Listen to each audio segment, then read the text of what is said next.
I would like you to imagine sitting in a room looking up at a tiled ceiling, and you notice that one tile is missing, just one. What would you concentrate your vision on? What would you look at the most? The answer, of course, is the missing tile.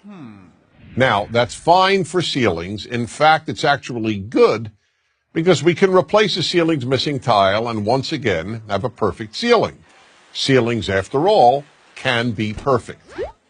But this doesn't apply to life. Most of what is missing in our lives, or what we think is missing, cannot be replaced. Unlike a ceiling, life can never be made perfect. For that reason, concentrating on the missing tiles in your life is a big problem. Let me give you the example that taught me this great lesson about what I call the missing tile syndrome. A bald man once said to me, "You know, Dennis, whenever I walk into a room with people, all I see is hair." When I heard this, I immediately realized that in this regard, this man sees the world completely differently from how I do. Because I have all my hair. When I walk into a room, I don't even notice hair. It's not a missing tile for me. But for this person, hair is what he sees. This applies in some way to everyone. When a woman who thinks she has imperfect legs walks into a room, all she sees are perfect legs. Or take the example of the woman who once said to me, "Wherever I go, all I see are pregnant women." Now, how could that be? The vast majority of women, even those young enough to be pregnant, are not pregnant at any given time. But that was all she saw because she wanted to get pregnant and wasn't able to. Her missing tile was not having a child. That's the way human nature is. We focus on what's missing in our lives. The missing tile syndrome is a very big obstacle to happiness, so big, in fact, that it makes happiness almost impossible. There will always be something missing in your life.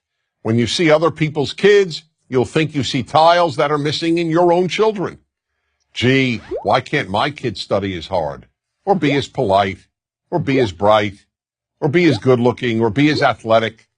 The same holds true regarding our spouses, our work, our looks. The list is endless. I'll give one more example.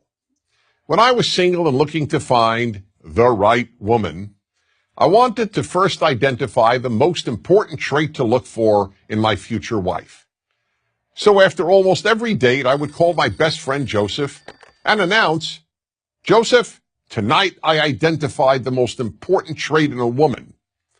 And he would always say, "Okay, Dennis, what is it?" And then patiently listen. One night I would tell him that it was intelligence, another night that it was looks, another night personality, and on yet another night kindness.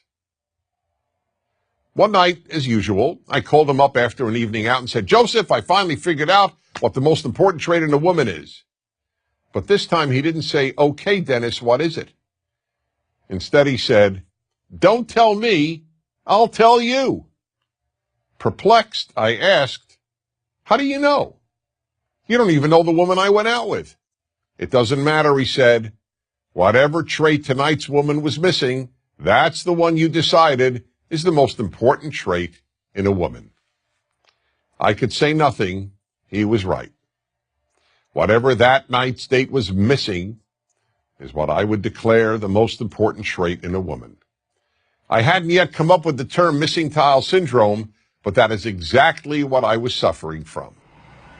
That's the way we play tricks on ourselves and undermine our happiness, by concentrating on the missing tiles every one of us has. So we really have a simple choice. Do we focus on the rest of the ceiling, on all the tiles we do have, or do we focus on the ones we're missing? To a large extent, the answer to that question will determine how happy you will be. I'm Dennis Prager.